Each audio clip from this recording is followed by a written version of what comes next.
नमस्कार, clean news UP में आपका स्वागत है और वक्त हो चला है दिन भर की सभी ताज़ा खबरों का।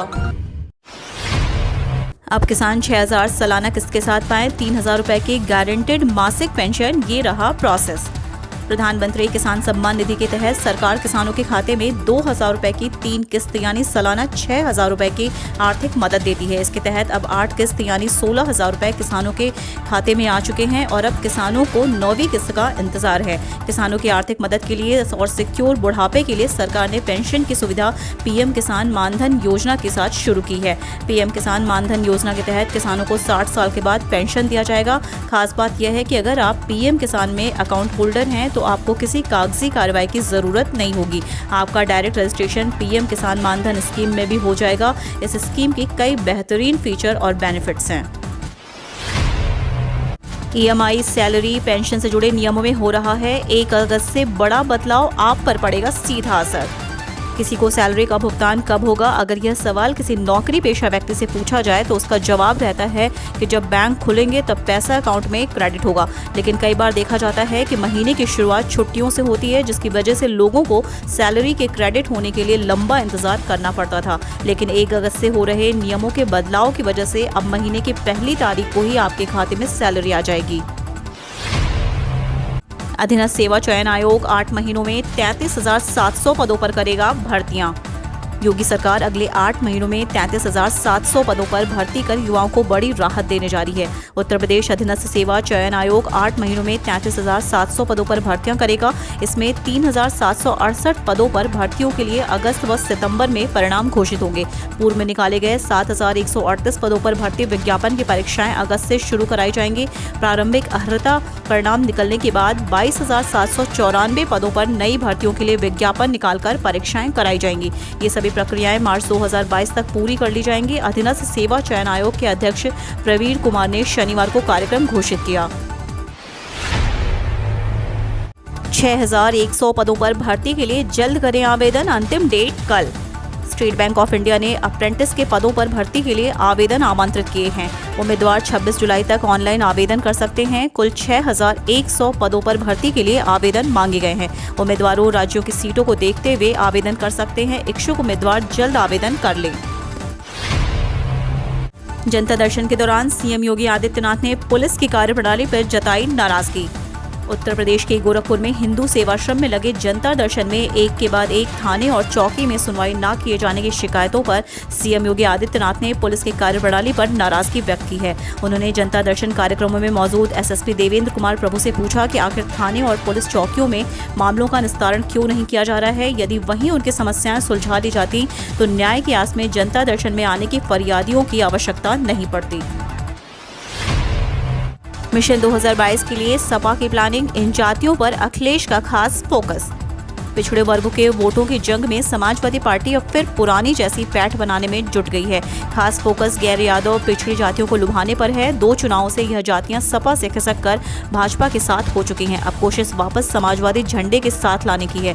सपा मुखिया अखिलेश यादव ने इसी रणनीति के तहत गैर यादव जातियों के नेताओं को खास तवज्जो देना शुरू कर दिया है। निषाद, कश्यप, कुर्मी, सैनी, शाक्य, कुशवाहा आदि जातियों के नेताओं की गोलबंदी कर साथ लाया जा रहा है।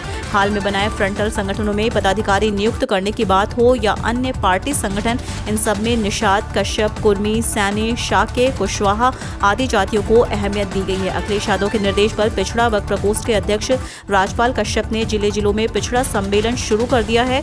सुल्तानपुर, जौनपुर के बाद अब इस तरह के सम्मेलन गाजीपुर, चंदौली, वाराणसी, सोनभद्र, मिर्जापुर व भदोही में होंगे। सीएम योगी आदित्यनाथ 28 जुलाई को करेंगे डिफेंस व एरोस्पेस समिट का उद्घाटन।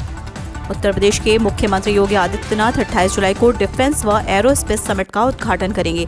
4 दिन के इस ऑनलाइन समिट का आयोजन सीआईआई, यूपीडा व एसआईडीएम द्वारा किया जाएगा। यूपीडा के सीईओ अवनीश अवस्थी ने शनिवार को डिफेंस एवं एरोस्पेस समिट 2021 की तैयारियों के बाबत यह जानकारी दी। उन्होंने कहा कि राज्य में लघु उद्योगों का सबसे बड़ा आधार है, जिसे सही मार्गदर्शन के साथ हमारे रक्षा क्षेत्र के संभावित आपूर्तिकर्ता बनने के लिए प्रभावी ढंग से काम किया जा सकता है।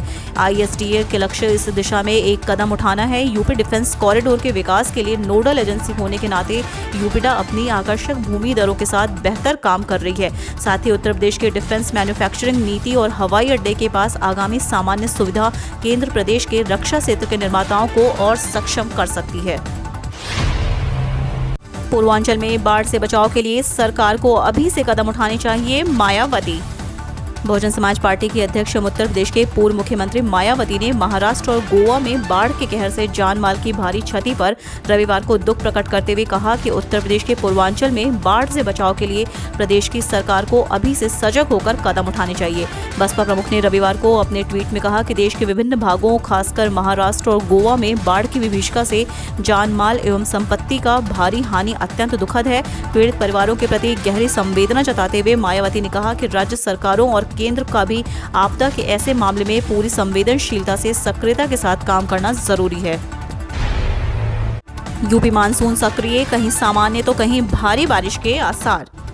पूरे उत्तर प्रदेश पर मानसून सक्रिय है। राज्य के विभिन्न हिस्सों में कहीं हल्की तो कहीं सामान्य बारिश का सिलसिला जारी है।